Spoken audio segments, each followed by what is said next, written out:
দেখো, জীবনটা সত্যি বিলাসিতায় ভরপুর।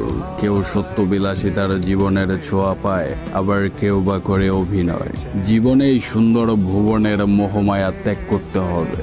জীবনে বহু মানুষ আসবে যাবে, সময়ের বিবর্তনে তুমি একটা একটা করে মানুষ চিনবে, কেই বা আপন আর কেই বা পর। আমরা পুরুষ তো জীবনের বেশ কিছু সময় খুঁজি, খুব সুন্দর মেয়ের সুদর্শন মুখ, তাহার পরে কিছু সময় এলোমেলো, তাহার পরে গিয়ে শান্তি। আর সেই সময় যে মানুষগুলো আমাদের সাথে বেইমানি করে, তারা যেন পরমাত্মার প্রভুর কাছে জবাবদিহিতা করতে পারে, এই প্রার্থনা করি। আর বস, জীবনে তোমার ধাক্কা খাওয়া লাগবেই, এটা অবধারিত। ধাক্কা না খেলে তুমি কখনোই বুঝতে পারবে না, মানুষ চিনতে পারবে না, সময় চিনতে পারবে না, হার্ড সিচুয়েশনগুলো হ্যান্ডেল করতে পারবে না। আল্লাহ তাআলা তোমাদের হেদায়েত দান করুক, আর আমার এগুলো মেনটেন করার শক্তি বাড়িয়ে দিই। ফি আমানিল্লাহ।